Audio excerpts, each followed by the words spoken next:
actor in a leading role.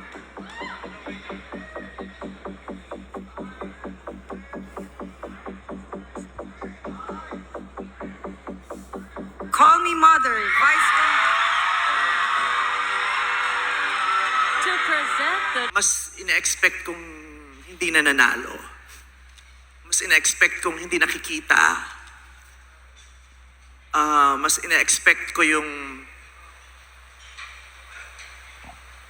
nagugustuhan pero hindi pinipili.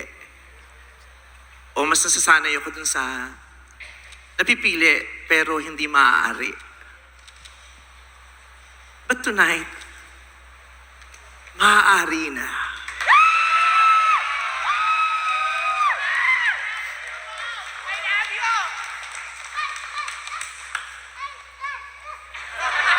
Maraming salamat po sa lahat ng jury, sa lahat ng jurors. Maraming salamat po.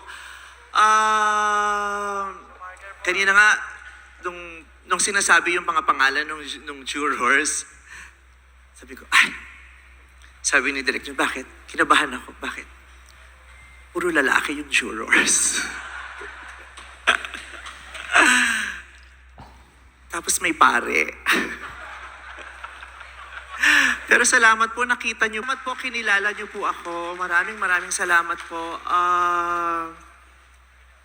It's really 2025. Yes! And it is really possible. And it is real. Queer people can be best actors.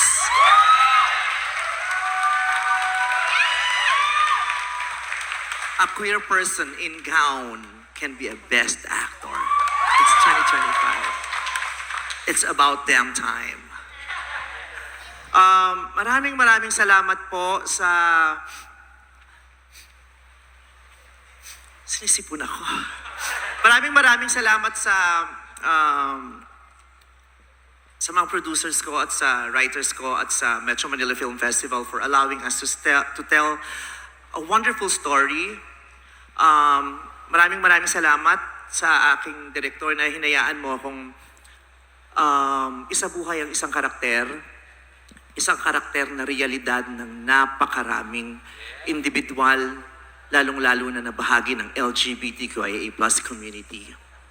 Binigyan niyo po ako ng pagkakataon sa pelikulang ito na ikwento at isiwalat ang isa sa pinakamabibigat naming takot. Hindi yung takot na maaaring wala kaming kakayahan, kundi yung takot namin na baka hindi kami payagan. Sa istoryang ito na ginampanan ko sa Call Me Mother, ginampanan ko po yung isang tao na may sapat na kakayahan, may sapat na laki ng puso at kalusugan para magmahal, pero takot na takot dahil baka hindi payagan. At maraming salamat din sa pagkakataong ito.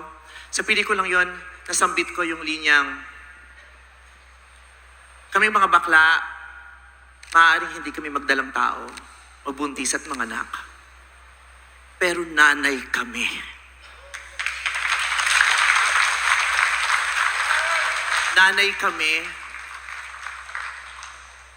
ng mga sarili at mga pinipili naming pamilya. Nanay kami, magulang kami, at tahanan kami. Salamat po talaga dito. I also want to share this award sa lahat ng mga magulang, sa lahat ng mga piniling maging magulang. Sa nanay ko, maraming salamat sa nanay ko na minsang lumisan para panindigan ang pangako niya na bubuhayin kaming mga anak niya. Sa nanay kong umalis para magsakripisyo, para malungkot, para mag-isa, para may kainin kami at huminga. Sa kapatid ko kay Tabug na araw-araw pinipilit ng subukang magpakaina. At sa isa ko pang kapatid, ang ate Tina ko na naging nanay ko nung umalis ang nanay ko. Sa kapatid kong si Babot na na naging nanay ko rin at pinalaki ako sa takot sa pamamagitan ng tingin niya. Kaya pinipilit kong magaling para hindi ako mapagalitan niya.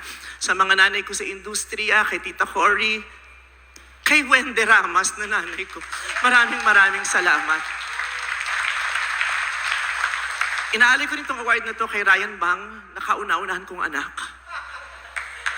At lalo't higit, pinasasalamatan ko at inaalay ko itong parangal na to to my baby, to my partner, my husband, my soulmate, my best friend.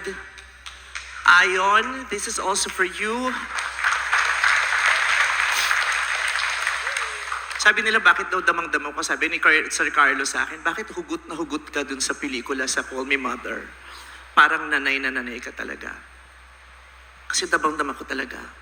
Kaya gusto kong mag-sorry kay Ayon dahil taon-taon, pinaplano naming magkaanak. Pero dahil sa dami ng iniisip ko at obligasyon ko at trabaho ko at napakaraming gusto ko pang gawin, taon-taon, hindi rin namin itutuloy yung plano namin. Kaya parang taong-taon namamatayan din kami ng anak. Kaya sana magkaroon pa ako ng mahaba pang buhay para at sana makapagdesisyon na talaga ako para maibigay ko na yun sa pamilya namin. Kasi gusto ko na talagang maging nanay. Kasi gusto ko nang magmahal ng bata na sarili ko, na akin, na pwedeng-pwede. Dahil nanay talaga ako. Maraming salamat po. Salamat.